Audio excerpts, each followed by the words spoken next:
Session 2 of Chapter 9, Theories of Bonding. We had ended bringing up polar molecules.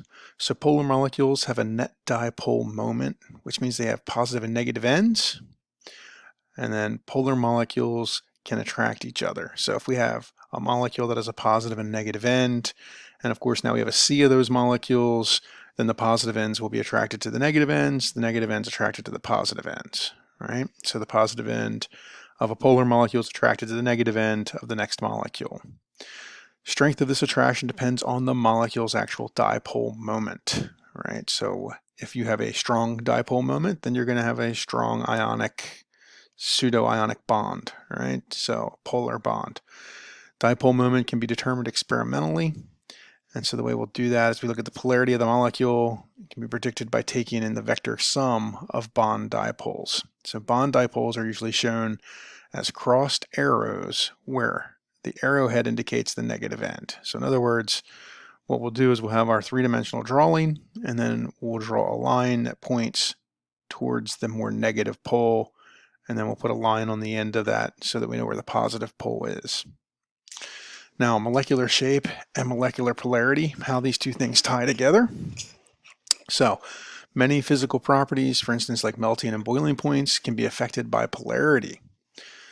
For the molecule to be polar, two things have to be true. You have to have polar bonds.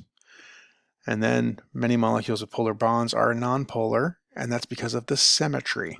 So the two things that have to be true is that one, you have to have a polar bond, and then the second is the symmetry can't allow them to cancel each other out. So why nonpolar molecules can have polar bonds? Well, it's all about the shape. So diatomics, just consider two atoms.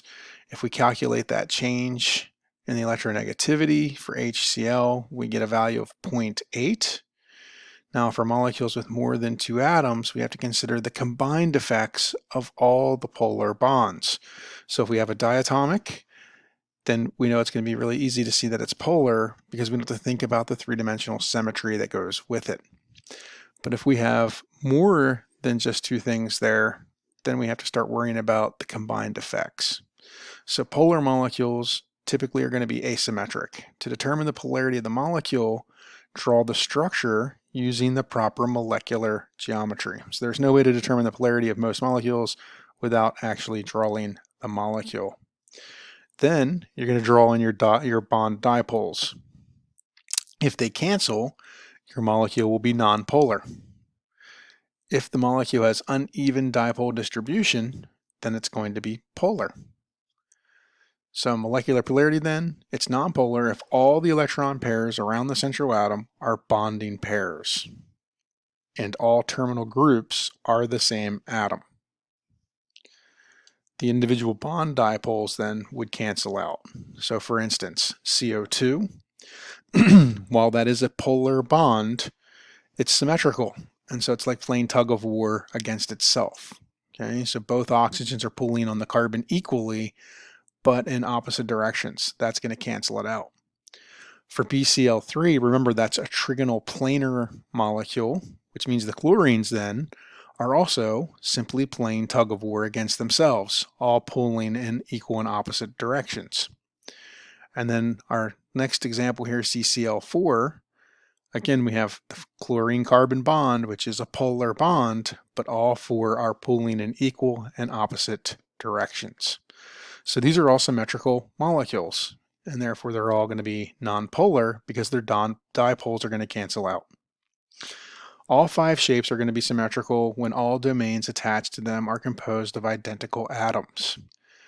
So, doesn't matter which basic shape we're in, if everything is the same, it's going to be nonpolar. Cancellation of all the different geometries, it doesn't matter, they'll all cancel out. So how do we get molecular polarity? Well, the molecule is usually polar if A, all the atoms attached to the central atom are not the same, or there are one or more lone pairs on the central atom. So for instance, we take that tetrahedral basic shape, but then apply it to water. Now we have the hydrogens being pulled in by the oxygen, But now there's nothing there to cancel them out because remember that's bent, that's not linear. So while we might be canceling out the left to right, we're not canceling out the up and down. And so what we see is an overall moment running through the oxygen. Same thing with the ammonia. The NH bonds are polar. The hydrogens are all working against each other in the horizontal, but in the overall, we get a vertical movement going up, pulling towards the nitrogen. So water and ammonia both have non-bonding domains. The bond dipoles then do not cancel each other out, and it turns out that these molecules are indeed polar. So molecular polarity then, following exceptions to Rule 2 are nonpolar. So when we look at the 5, basic geometry of 5 domains, if we remove 3 of them, then we end up with linear. So we actually get a no net dipole. Same thing for the square planar, because the axial positions are now lone pairs. The 4 things, as long as they're the same, will cancel each other out, and it'll be a nonpolar molecule. So non-bonding domains, lone pairs, are symmetrically placed around the central atom. So you gotta be careful and watch out for those. Okay. So imagine a molecule, MX2, in which both X atoms are bonded to M, and M also has 3 lone electron pairs on it. What is the electron domain geometry, and is this molecule polar? So square pyramidal, yes. Trigonal bipyramidal, no. Tetrahedral, linear. So we have MX2 with 3 lone electron pairs. All right, so we know it's got to be 5 electron domains, which makes it trigonal bipyramidal. And of course, the only answer here is no. And of course, that's the drawing we just saw, right? So we have the metal in the middle. We have our X's and our axial positions. The lone pairs then would be in the equatorial positions. And of course, we get no overall moment. All right, so imagine a molecule MX2 in which both X atoms are bonded to M, and M also has 2 lone electron pairs on it. What is the electron domain geometry, and is this molecule polar? And now, of course, we have 4 bonding domains. And if we have 4 bonding domains, we know that's going to be a tetrahedron. So now it's either yes or no. Is it going to be C or D? And of course, if we have 2 lone pairs, then the chances are it can be polar. So yes. And again, that would be like our example for water. Okay. All right. Which of the following molecules is polar? BClF2, BF3, NH4+, NO3-, C2H2. And so again, what you're going to want to do is pause here, maybe draw out all these molecules, take a look at the different moments, make sure you have a polar bond. And then hopefully, once you push play, you'll figure out that it's A. All right. Once the dead giveaway here, well, just real quickly, you can see you have different atoms connected to the boron, where in all the other central atoms, everything is exactly the same around it. All right, modern atomic theory of bonding. This is going to be based on the wave mechanics that we saw earlier in the semester. So when we look at that, it's going to give us the electrons and shapes of orbitals. If you remember, we had 4 quantum letters. We can factor in the Heisenberg uncertainty principle, which is going to give us our electron probabilities. That's how we draw out our clouds. We can also look at the Pauli exclusion principle. And of course, from there, we'll build what's called the valence bond theory. Individual atoms each have their own orbitals and orbital overlap to form bonds. So now what we're going to look at is the fact that each atom has an orbital. And the way we make a bond is to overlap those orbitals. So if I have atom A and it's got a cloud that's sticking out like this, and I have cloud B and it's got one that's like this, we're going to look at how they overlap each other. Okay, the extent of that overlap is going to be related to its bond strength. So molecular orbital theory views the molecule as a collection of positively charged nuclei having a set of molecular orbitals that are filled with electrons. So this is going to be similar to filling the atomic orbitals with electrons. So valence bond theory is suggesting this overlap. And molecular orbital theory is saying, hey, we can do the same thing for molecular orbitals that we did for atomic orbitals. We can build these up with electrons, showing how they would build just like we did with the atomic orbitals. Now, we won't worry about how the atoms come together to form the molecules themselves. So both theories try to explain the structure of molecules and the strength of chemical bonds and bond orders and reactivity. We can extend them and refine them to give the same results. Okay, so for valence bond theory, the bond between two atoms formed when a pair of electrons with paired opposite spins is shared by two overlapping atomic orbitals. That sounds kind of crazy. Let's look at some pictures. That makes life easier. So here's H2. If I think about the two separate hydrogen atoms, what I want to do is overlap their orbitals. That's how we're going to form a bond. In doing so, it becomes a covalent bond. Okay, so now we have that sort of overlapping, that mixture, if you will. Now H2 bonds form because 1s atomic valence orbitals from each hydrogen atom will overlap. Now remember, the s orbital is represented by a sphere. That's how we got that. If it's not an s orbital, and it's say a p or a d, then what we have to do is look at the shape of that orbital. So for instance, if I want to look at the valence bond theory of F2, now I'm no longer playing with an S. Right now we're playing with a P. The F2 bond forms because atomic valence orbitals will overlap. So now I'm looking at a P orbital. And I'm going to take two of those, and now when I overlap them, they're going to go what we call head-to-head. And as I do that, then I'm going to form a covalent bond.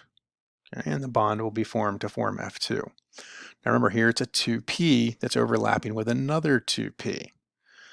This will be the same for all halogens, but all you're going to have is a different energy level of your p. Right? So if I move down from fluorine to chlorine, I'm looking at the 3p instead of the 2p. If I move down to bromine, now I'm dealing with the 4p instead of the 3p, so forth and so on. Now HF is not two p's, but it's going to be an s and a p. So the HF involves overlaps between a 1s orbital on the hydrogen and the 2p orbital on the fluorine.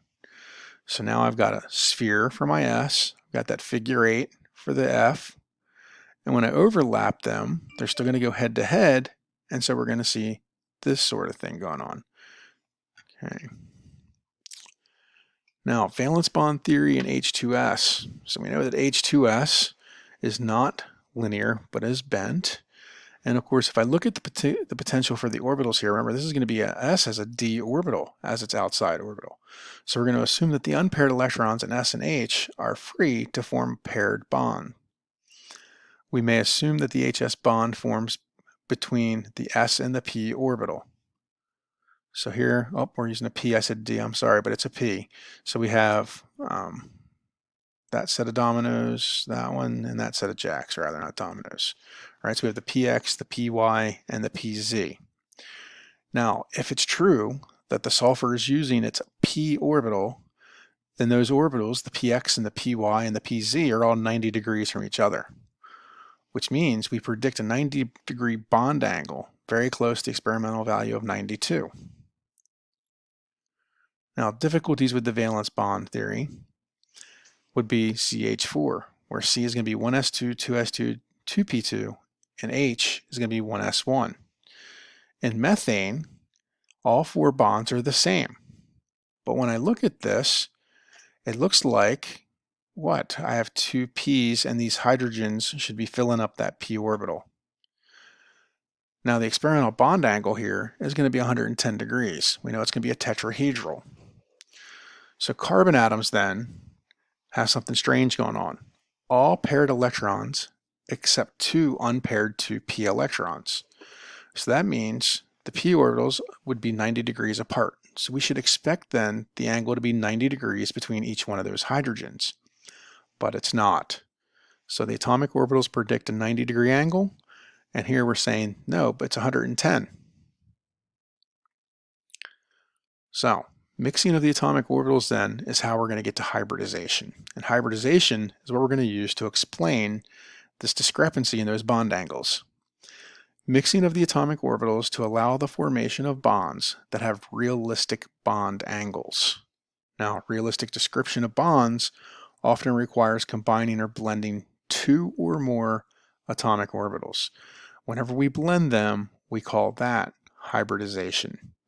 Hybridization is just the rearranging of the electron probabilities. So why do this? This gives us the maximum possible overlap and will form the strongest bonds, and it meets what we see experimentally.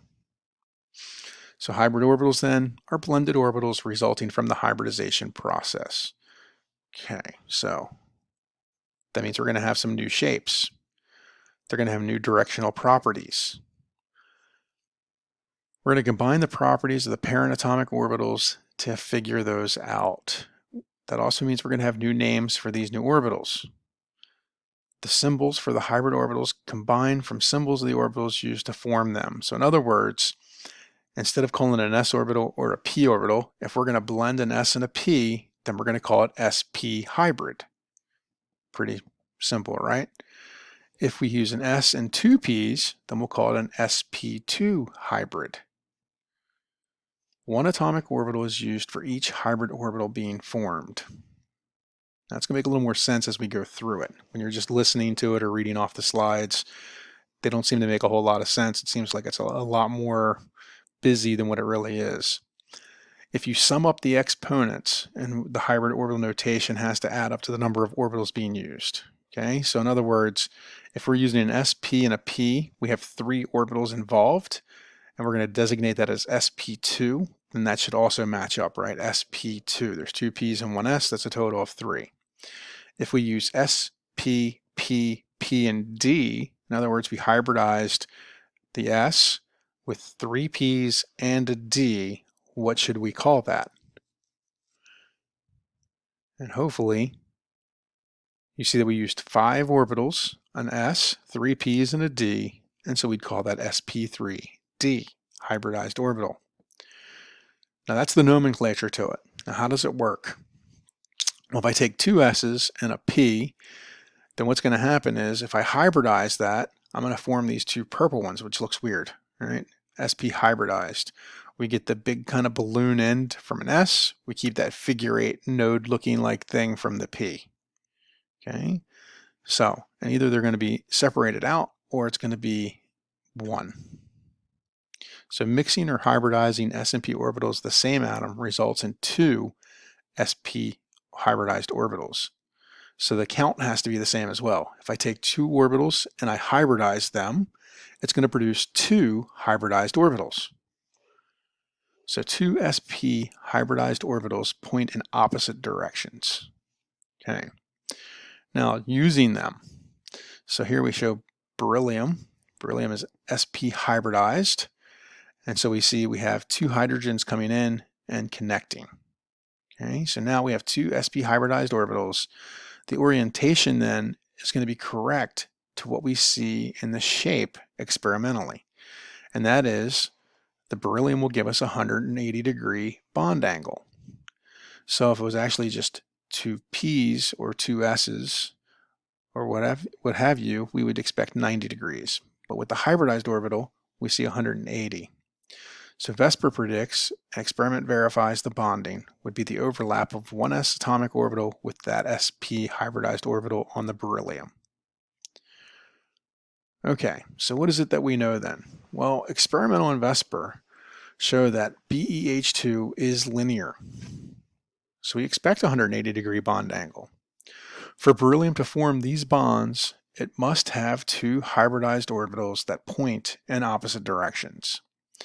That's the only way we're going to get the correct bond angle. Now each beryllium orbital then must contain 1 electron. Each resulting bond with hydrogen contains only 2 hydrogens, and so each hydrogen supplies 1 electron. That's exactly what we would expect. So what are your possibilities here for your hybridized orbitals then? So sp is going to end up being linear. The bond angles will be 180 degrees.